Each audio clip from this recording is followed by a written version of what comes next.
자, 뭐 윤 대통령 얘기가 나왔으니까 좀 더 이어가 보면 강제동원 이 제3자 변제안, 네.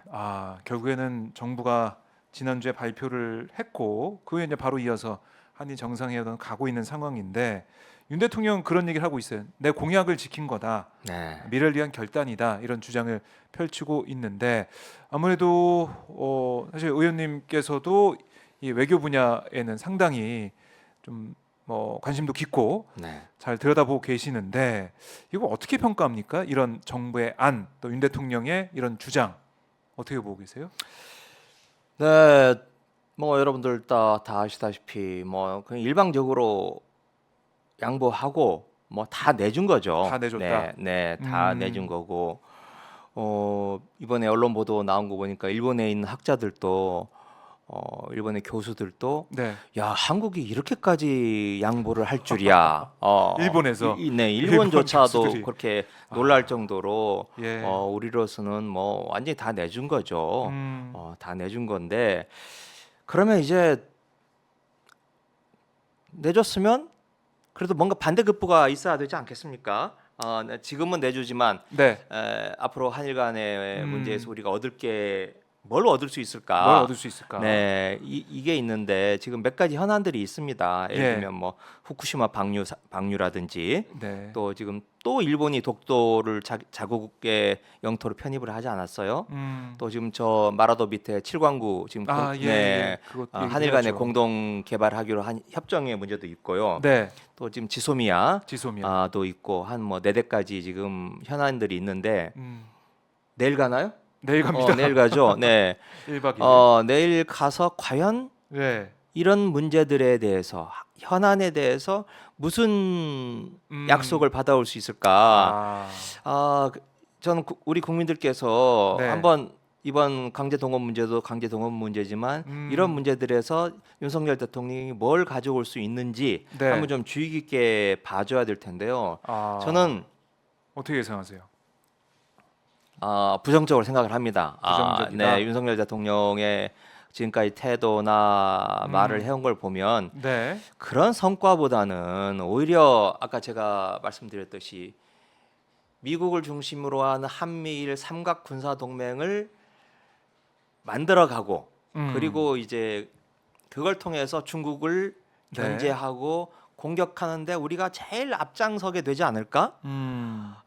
그로 인해서 발생하는 피해를 우리 국민들이 고스란히 받게 되지 않을까? 네. 이런 이제 우려를 하게 됩니다. 그래서 지금 미국이 구상하고 있고 일본이 압박을 가하고 있는 것 중에 하나가 이제 쿼드, 쿼드에 우리가 한 발 들여놓는 것. 네. 네. 그리고 지금 또 요미우리였나 아사히였나 보니까 한미일 해구산 협정 이렇게 해서 물론 뭐 해구산이라고 하는 것은 뭐 우리가 들어가야겠지만 거기에 네. 일본과 같이 들어감으로 인해서 한미일이 하나의 군사 동맹으로 묶이고 우리가 원치 않는 네. 전쟁의 소용돌이로 끌려갈 수 있는 음. 그러한 구도로 이번에 가서 네. 혹시 약속을 하지 않을까라고 하는 걱정이 저는 좀 높습니다. 그래서 크다. 네, 이번에 가면 어디 무슨 오므라이스 집에 가서 네, 긴자. 네, 네. 긴자에 있는 네. 오므라이스 집에 가서 만찬을 한다는데 야 정말 그냥 오므라이스 한 그릇 얻어먹고 너무나 많은 걸 내주는 게 아닌가 네. 이런 걱정이 있고요. 그리고 바로 다음에 이제 4월에 또 바이든하고 만나지 않습니까? 네, 4월 26일에. 네, 근데 바이든하러 만나러 가서도 미국과 일본이 지금 우리에게 요구하는 것은 그런 군사적인 시스템을 그렇죠. 갖추고 중국 거기에 견제하고. 거기에 미국의 인도 태평양 네. 인태 전략에 우리를 그 장기 말로 끼워 끼워 넣어서 네.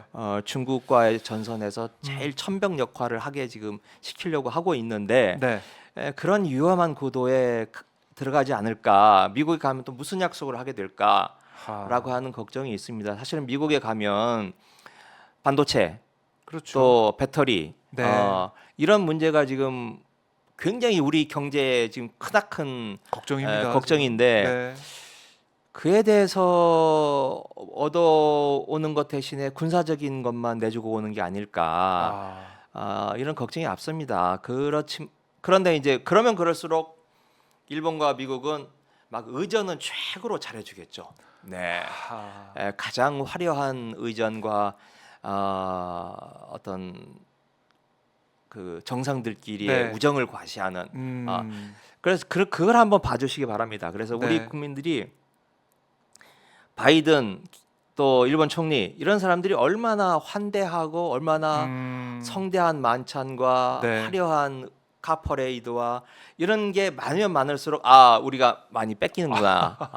그래서 그걸로 그 반비례합니다. 정확하게 반비례하니까 예. 국민들께서 그런 점을 좀 한번 좀 지켜봐 주시기 네. 바랍니다. 체크 포인트네요. 네. 그리고 이제 미국 방문 같은 경우는 국빈 방문이기 때문에 네, 어마어마하게 어쨌든 대접을 받고 오는 거 아니겠습니까? 국빈 방문이니까 그렇죠. 그게 지금 12년 만에 국빈 예. 방문이라는 건데. 얼마나 내줄지 그러면. 네, 그래서 이미 이번 강제동원 문제 그 우리 정부가 발표하자마자 네. 미국에서 바로 맞아요. 블링컨이라든지 뭐 무슨 세기의 네, 결단이다. 세기의 타결이라는 네. 등 뭐 발언 나오지 않았습니까? 네. 그게 미국으로 밤 새벽이에요. 그렇죠. 새벽인데 이미 다 준비해 놓고 있었다는 거죠. 아하. 그러니까 그것도 볼수 있네. 크게 보면 미국에서 지금 네. 미국이 그려놓은 그림 속에 지금 우리가 움직이고 있는 건데 4월에 미국이 가서 미국의 인도 태평양 전략에 어떻게 들어갈지 그 안보 문제도 좀 굉장히 좀 관심 있게 좀 봐주시기 바랍니다. 우려됩니다. 뭐 네. 그에 연관돼서 이제 중국과의 관계 때문에 네. 이게 결국에는 우리 경제에 안 좋은 영향을 주는 게 아니냐. 그렇죠. 큰일 났다 경제가 네, 이런 얘기도 지금 나오지 않습니까? 사실 우리 마늘 파동 하나만으로도 우리가 얼마나 큰 기억납니다. 네, 어려움을 겪었습니까? 네. 지금 뭐 중국과의 무역량이 미국, 일본 합친 것보다 더 큰데 지금 우리 지금 올해 경제 성장률이 1% 뭐 이쪽 저쪽 예, 이렇게들 예상을 하지 1.6%, 않습니까? 1.5%. 1.6, 1.7 그러던데. 네. 야, 과연 지금 이렇게 어려운 경제 상황을 이런 식으로 헤쳐나갈 수 있을까? 네. 그냥 정말 섭을 지고 불 속으로 뛰어드는 거 아닌가 하는 그런 걱정이 앞섭니다. 네. 네. 고스란히 그 고통은 우리 국민들이 지게 그렇죠. 될 그 터인데요. 고통은 뭐 진짜 하루하루 네. 먹고 살기 힘든 분들이 제일 큰 고통을 지게 되는 거죠. 그렇습니다. 그리고 이것도 하나 좀 여쭤보고 싶은 게 네. 이제 언론에 계셨으니까 언론사에 요미우리 신문이 오늘 보도한 거 네. 요미우리 신문의 38면 중에 네. 9면을 윤석열 대통령 인터뷰로 채웠다는 거 아니겠습니까? 그렇게 되나요? 저도 그건 못 네. 봤습니다. 9면을 이야. 다양한 주제로 해서 정말 빼곡히 채워놨다고 하는데 이게 신문사에서 가능한 건가요? 이게 예. 말하자면 환대죠. 아까 제가 이게 말씀드렸던 환대인가요? 네, 이게 환대죠. 야, 대한민국 역사에서 우리나라 대통령을 대통령. 그렇게 요미우리라면 일본에 그래서 제일 많은 부수. 네, 제일 많이 부수를 발행하는 곳인데. 네. 그러니까 요미우리의 그 성향이 있죠. 네. 네. 그러니까 최대한으로 지금 대접을 해주고 있는 거죠. 네. 이건 뭐 특히 일본 언론은 이 일본 정부 내각과 아주 그야말로 서로 기브앤테이크가 잘 이루어지는 곳이어서 요청을 하면 받아주고 그래요. 또 얻을 건 또 얻고 하는 그런 관계로 유명한 그 언론 풍토가 있는 나라인데 네. 저도 지금 처음 들었습니다. 9개명이나 할애했다는 건 네. 그만큼 우리가 이제 많이 내줄 거다라는 생각도 좀 하고 우리나라 있는 게 아닌가, 일본에서. 언론에서도 뭐 네. 예를 들면 바이든이든 누구든 왔을 때 그렇게까지 안 하죠. 9개면이나 네. 야, 이건 뭐 굉장한 파격인데요. 네. 파격적인 그만큼 우리가 대접을 그만큼 해준다. 많이 지금 내줬고 뺏겼다라고 하는 걸 보여주는 반증이라고 할 수 있겠죠. 네, 이것도 뭐 걱정스러운 부분이고, 자, 이 한일 정상회담 내일 이제 진행이 되니까 저희가 지켜보고 또 평가할 부분이 있으면 평가를 해보도록 하겠습니다.